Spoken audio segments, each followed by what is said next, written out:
ಎಷ್ಟು ಜೋರಾಗಿ ಚಪ್ಪಾಳೆ ತಟ್ತೀರಾ ಅಂತ. is an Indian actor, director, producer. Anekal ತಾಲೂಕಿನ ಅತ್ತಿಬೆಲೆಯಲ್ಲಿರುವ ಶ್ರೀ ಶಾರದಾ ವಿದ್ಯಾಮಂದಿರ ಆವರಣದಲ್ಲಿ ಸಡಗರ ಸಂಭ್ರಮದಿಂದ ನಡೆದ 2025ನೇ ಸಾಲಿನ ಶಾಲಾ ವಾರ್ಷಿಕೋತ್ಸವ.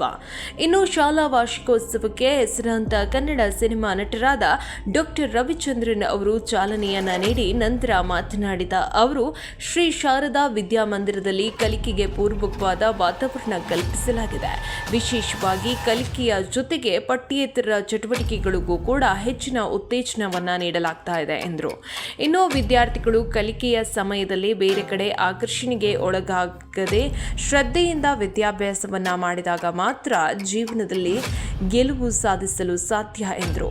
ಇನ್ನು ವಿದ್ಯಾರ್ಥಿಗಳು ಜೀವನದಲ್ಲಿ ಒಳ್ಳೆಯ ಗುಣಗಳನ್ನು ಬೆಳೆಸಿಕೊಂಡು ದೇಶಕ್ಕೆ ಉತ್ತಮ ಪ್ರಜೆಗಳಾಗಿ ಜೊತೆಗೆ ತಮ್ಮ ಕುಟುಂಬವನ್ನ ಉತ್ತಮ ರೀತಿಯಲ್ಲಿ ಪೋಷಣೆ ಮಾಡಿ ಎಂದು ವಿದ್ಯಾರ್ಥಿಗಳಿಗೆ ಸ್ಫೂರ್ತಿದಾಯಕ ಮಾತುಗಳನ್ನು ನುಡಿದರು.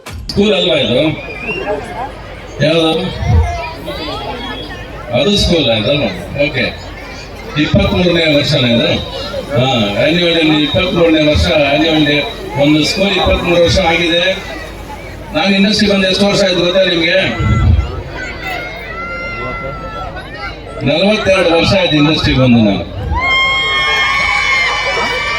ನೋಡಿ ಏನು ಇವಾಗ ಈ 42 ವರ್ಷ ಏನಪ್ಪ ಸಾಧನೆ ಮಾಡಿದ್ಯಾ, ಏನಪ್ಪ ಮಾಡಿದ್ಯಾ ಅಂದ್ರೆ ನಮಗ್ ಸಿಗೋದು ಒಂದಿಷ್ಟು ತುಣುಕು. ಈಗ ಏವಿ ಹಾಕೋದಲ್ಲ ಅಷ್ಟೇ ಸಿಗೋದು ನಮ್ಗೆ.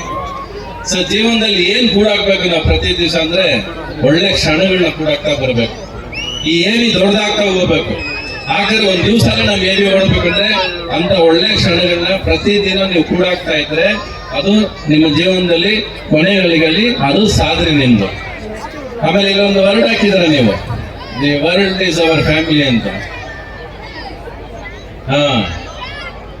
But first family is our world. Our family should be our world first. ಆಮೇಲೆ ಅಲ್ವಾ, ಫಸ್ಟ್ ನಮ್ಮ ಕುಟುಂಬ ನಮ್ಮ ಪ್ರಪಂಚ ಆಗಿರ್ಬೇಕು. ಆ ಪ್ರಪಂಚ ಸುಂದರವಾಗಿರ್ಬೇಕು. ಇಲ್ಲಿರೋ ಪೇರೆಂಟ್ಸ್ ತುಂಬಾ ಜನ ಬಂದಿದ್ದೀನಿ ಅನ್ಸುತ್ತೆ. ಜನರಲ್ ಆಗಿ ನಾನು ಎಲ್ಲೇ ಸ್ಕೂಲ್ ಹೋದ್ರೆ ಒಂದು ಮಾತು ಹೇಳೋದಕ್ಕೆ ಇಷ್ಟಪಡ್ತೀನಿ. ನಾನು ಮಕ್ಕಳ ಬಗ್ಗೆ ಯಾವತ್ತೂ ಕನಸು ಕಾಣಲೇಬೇಡಿ. ಅವ್ರ ಕನಸು ಎದ್ದು ನೀವು ಜೊತೆಯಾಗಿರಿ. ಅದು ಮಕ್ಕಳಿಗೆ ಬೇಕಾಗಿರೋದು ಇವತ್ತು. ನಾನಂತೂ ಸ್ಕೂಲಲ್ಲಿ ಬೇಡಿ, ನಾನು ಸ್ಕೂಲ್ ಓದೇ ಇಲ್ಲ. ನಾನು 2ನೇ ಕ್ಲಾಸ್ ಫೇಲು, 6ನೇ ಕ್ಲಾಸ್ ಫೇಲು ತೆಗೆದು ಹಿಂದೆ ಹಾಕೊಂಡು ಹೊಟ್ಟೋದ್ರು ನನ್ನ. 6ನೇ ಕ್ಲಾಸಿಂದ ಓದೋದು ಬಿಟ್ಟುಬಿಟ್ಟಿದ್ದೆ ನಾನು. ಅಂತ ಒಂದು ಜೀವನ ನಂದು. ಬಟ್ ಅನ್ಸುತ್ತೆ ಅವಾಗ ಓದಿಲ್ಲ ಪರವಾಗಿಲ್ಲ ಅಂತ ಅನ್ಸುತ್ತೆ. ಬಟ್ ಓದ್ಬೇಕಾಗಿತ್ತು ಅಂದ್ರೆ ಇವಾಗ ಅನ್ಸುತ್ತೆ. ಜೀವನದಲ್ಲಿ ಓದೋ ಟೈಮಲ್ಲಿ ಓದ್ಬಿಟ್ರೆ ಜೀವನ ಪೂರ್ತಿ ಆಟ ಆಡೋದು ನೀವು. ಇವಾಗ ಏನಾದ್ರು ಆಟ ಆಡಿದ್ರೆ ಜೀವನ ಪೂರ್ತಿ ನಿಮ್ಮನ್ನ ಆಟ ಆಡಿಸುತ್ತೆ.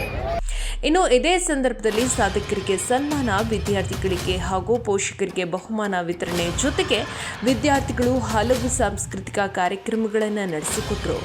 ಸಾವಿರಾರು ಪೋಷಕರು ಸಹ ಕಾರ್ಯಕ್ರಮದಲ್ಲಿ ಭಾಗವಹಿಸಿದ್ದು ವಿಶೇಷವಾಗಿತ್ತು.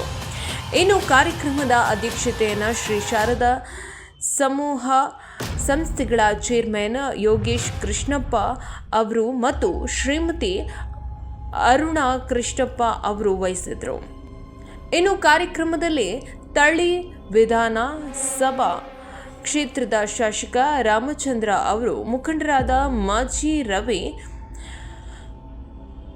ಕಿರಣ್, ಹರೀಶ್ ಉಪಾರಳ್ಳಿ, ಪ್ರಶಾಂತ್, ಕೃಷ್ಣಮೂರ್ತಿ, ಗೋವಿಂದಪ್ಪ, ಮುನಿರಾಜು, ಶ್ರೀಮತಿ ವಿದ್ಯಾ, ಶ್ರೀಮತಿ ವಾತ್ಸಲ್ಯ, ಯೋಗೇಶ್, ಡೈರೆಕ್ಟರ್ ಕಿರಣ್ ಮತ್ತು ವಿವಿಧ ಶಾಲೆಗಳ ಮುಖ್ಯಸ್ಥರು ಮತ್ತು ಪೋಷಕರು, ಉಪಾಧ್ಯಾಯರ ವರ್ಗದವರು ಮತ್ತು ವಿದ್ಯಾರ್ಥಿಗಳು ಭಾಗವಹಿಸಿದರು.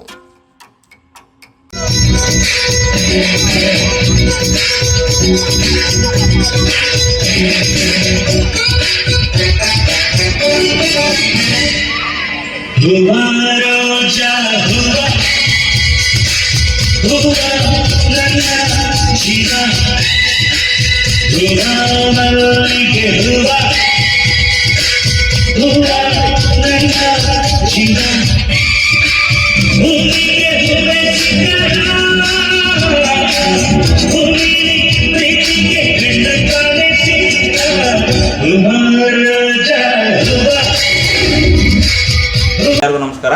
ಇದು Yogesh, chairman Sharada group of institutions. ಇವತ್ತು ನಾವು ಶಾರದಾ ವಿದ್ಯಾಮಂದಿರ ಶಾಲೆಯ 23ನೇ ವಾರ್ಷಿಕೋತ್ಸವ ಸಮಾರಂಭವನ್ನು ನಾವು ಆಚರಿಸ್ತಾ ಇದ್ದೀವಿ.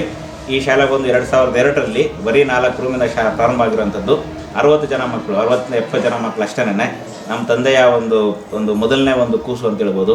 ಇದರಿಂದ ಇವತ್ತು ನಾವು ಸುಮಾರು ಇವತ್ತು 4 ಶಾಲೆಗಳು ಇದರಿಂದ ಮತ್ತೆ ಹೊರತಾಗಿ ಮತ್ತೆ 3 ಶಾಲೆಗಳು, 2 ಕಾಲೇಜುಗಳು, 2 ಪ್ರೀ ಸ್ಕೂಲು, ಇದಕ್ಕೆಲ್ಲನೂ ಇಷ್ಟೆಲ್ಲ ನಾವು ಬೆಳೀಲಿಕ್ಕೆ, ಇದೆಲ್ಲನೂ ಉದ್ಭವ ಆಗಲಿಕ್ಕೆ ಒಟ್ಟಿಗೆ ನಮ್ಮ ಶಾರದಾ ವಿದ್ಯಾಮಂದಿರನ ಕಾರಣ ಆಗಿರುತ್ತೆ. ಇವತ್ತಿಗೂ ನಮ್ಮದು ಹೈಯೆಸ್ಟ್ ಸ್ಟ್ರೆಂತ್ ಟೇಬಲ್ ಆಗಿರ್ತದೆ. ವೆರಿ ಅಫೋರ್ಡಬಲ್ ಫೀಸ್ ಸ್ಟ್ರಕ್ಚರಲ್ಲಿ ನಾವು ಶಾಲೆನ ನಡೆಸ್ತಾ ಇರ್ತೀವಿ. ಇವತ್ತಿಗೂ 10th 6 to 6 ನಾವು ವರ್ಕಿಂಗ್ ನಾವು ಮಾಡ್ತಾ ಇರ್ತೀವಿ. ಹೆಸರಾಂತ ಶಿಕ್ಷಕರು ಇವತ್ತು ನಮ್ಮಲ್ಲಿ ಸೋಮಶೇಖರ್ ಸರ್ ಇರ್ಬೋದು, ದಿವಾಕರ್ ಸರ್ ಇರ್ಬೋದು, ಒಬ್ಬೊಬ್ರಿಗೂ ಪ್ರತಿಯೊಬ್ಬರಿಗೂ 25 ವರ್ಷಗಳ ಒಂದು ಟೀಚಿಂಗ್ ಅನುಭವ ನಮಗೆ ಗುರುಗಳಾದಂಥವ್ರು. ಅಂಥ ವ್ಯಕ್ತಿಗಳನ್ನ ಇವತ್ತು ಪಾಠ ಪ್ರವಚನ ಎಲ್ಲನೂ ನಮ್ಮ ಶಾಲೆಗಳಲ್ಲಿ ಹೋಗ್ತಾ ಇರ್ತದೆ. ಇವತ್ತು ಅವರಲ್ಲಿ ಟ್ಯೂಷನ್ ಕಲೀಲಿಕ್ಕಂತಲೇ 20,000 ಕೊಟ್ಟು ಕ್ರ್ಯಾಶ್ ಕೋರ್ಸು ಇಂಥದಕ್ಕೆಲ್ಲ ಹೋಗುವಂಥ ಮಕ್ಕಳಿಗೆ, ಯಾರೆಲ್ಲ ಬಡ ಮಕ್ಕಳಿರ್ತಾರೆ ಅಂಥ ಮಕ್ಕಳಿಗೆ ಇಂಥ ಹೆಸರಾಂತ ಶಿಕ್ಷಕರೇ ಪಾಠ ಪ್ರವಚನ ಮಾಡಬೇಕಾದ್ರೆ ಆಟೋಮೆಟಿಕ್ಲಿ ಅದರ ಎಫೆಕ್ಟಿವ್ನೆಸ್ಸು ದಯವಿಟ್ಟು ಪೇರೆಂಟ್ಸ್ ಎಲ್ಲನೂ ಅದನ್ನು ಗ್ರಹಿಸಬೇಕು.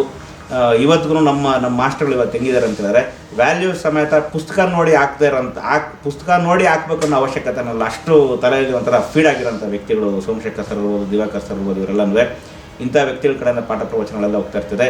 ಎಲ್ಲ ಬಡಬಗ್ಗರಿಗೆ ತುಂಬಾವರೆಗೂ ಅನುಕೂಲ ಆಗ್ತಾ ಇರ್ತದೆ. ಆಗಲೇ ಹೇಳಿದಂಗೆ ಅಫೋರ್ಡಬಲ್ ಫೀಸ್ ಸ್ಟ್ರಕ್ಚರ್ ಇರ್ತದೆ. 6 to 6 ಪ್ರತಿಯೊಬ್ಬರಿಗೂ 12 ಗಂಟೆಗಳ ಪಾಠ ಪ್ರವಚನ ಮಾಡ್ತಾ ಇರ್ತೀವಿ ನಮ್ಮ 10th ಬೇರೆ ಮಕ್ಕಳಿಗೂ ಸ್ವಲ್ಪ ಬೆನಿಫಿಟ್ ಆಗಲಿ ಅಂತೇಳಿ ಹಳ್ಳಿ ಮಕ್ಕಳನ್ನ ವಿಶೇಷವಾಗಿ ಅವ್ರನ್ನ ಗಮನದಲ್ಲಿಟ್ಕೊಂಡು ಅವರಿಗೆ ಟ್ಯೂಷನ್ನು ಇನ್ನೊಂದು ಮತ್ತೊಂದು ಅಲ್ಲಿನ ಲೊಕ್ಯಾಲಿಟಿಯಲ್ಲಿ ಸಿಗಲ್ಲ ಆದ ಕಾರಣ, ಒಳ್ಳೆ ಟೀಚರ್ಸು ಇನ್ನೊಬ್ಬರು ಮತ್ತೊಬ್ಬರಲ್ಲಿ ದೊರಕಲ್ಲ ಆದ ಕಾರಣ ಅವ್ರಿಗೂ ಸಮೇತ ನಾವೇನೇ ಕ್ಲಾಸ್ ನಮ್ಮ ಸ್ಕೂಲ್ ಅವರ್ಸಲ್ಲೇ 1 ಗಂಟೆ ಹೆಚ್ಚುವರಿಯಾಗಿ ಸ್ಪೆಷಲ್ ಕ್ಲಾಸ್ ಸಮೇತ ನಾವು ಆಯೋಜನೆ ಮಾಡ್ತೀವಿ.